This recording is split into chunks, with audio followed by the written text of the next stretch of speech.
on. Hey everybody, Stacy again with Lenz Sport. Today I'm going to show you how to swap out the coil on the shock on your Lenz ski bike. I've got my tools set up. This is very easy, should not take you very long at all.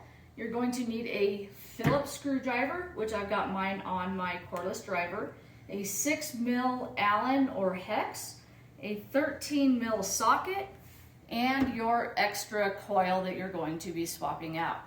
I will get to the reason why I have this shock sitting here in just a moment.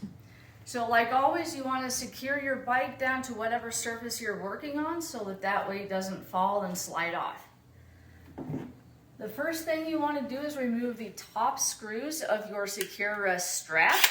If you have a launch, a Recon with a Fox DHX2, or a sortie with a shock other than the stock shock, it's going to be mounted up here on the seat collar. Otherwise, it's going to be down here on this seat tube. So you're just going to remove these two screws. Hopefully you don't drop it like I just did. Then what I do is I just put the screw right back into the strap so that way I know where it's at. Don't have to go looking for it later.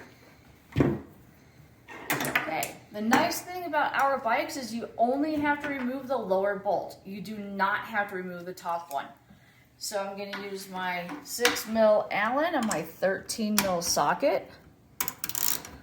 You'll notice that I'm holding the bolt steady with my Allen and loosening it with the socket. This will help you from stripping out the head of the bolt.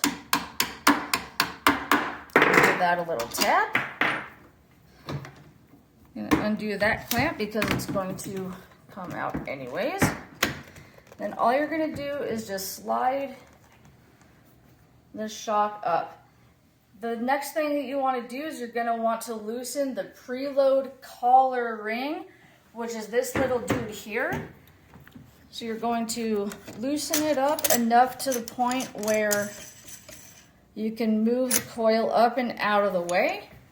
Next, you're going to remove the spring retainer. Slide the old coil off.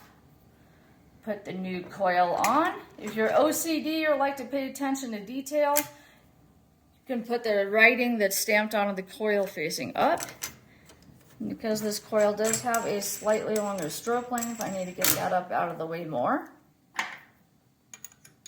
When you put the retaining ring back on, you want to make sure that you have the raised part facing up into the coil.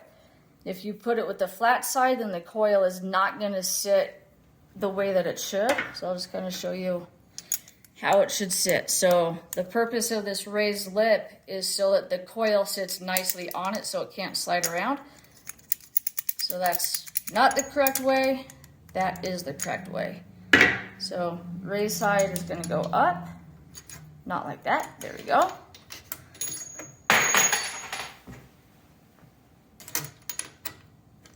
Going to press and hold the coil down so that it is seated on that ring. Then we're just going to go ahead and tighten up the preload collar.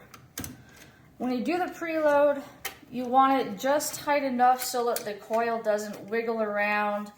It doesn't move around. You should still be able to turn it with your hands, but you don't want to be able to move it up and down or side to side. So I'm just going to tighten this up a little bit. All right. Put this back where it goes. Put the bolt back where it goes. We always thread our bolts from left to right. So if you're OCD and want to keep things looking as they came from the factory, that's how you're going to want to do it. All right, put my clamp back on. Again, I'm just going to be holding the bolt with my Allen. I'm going to tighten it with the socket as tight as I can. And I'm going to reattach the strap.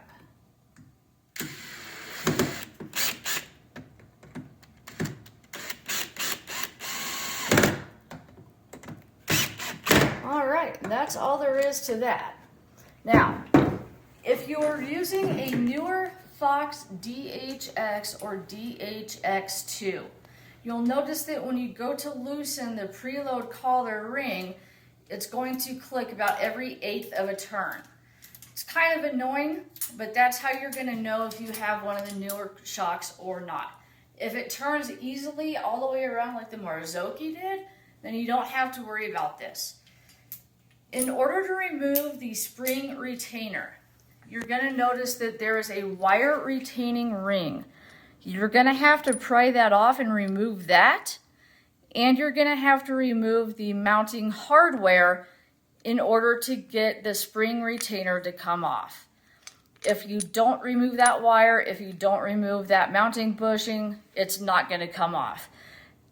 Once you get these three things removed, you're going to replace the coil the same way that you did on the Marzocchi. Replacing it again, you're just going to want to make sure that the raised part is going up into the coil. You're going to replace that wire retaining ring, replace the bushings, tighten it down as far as you need to, and then put it back on your bike.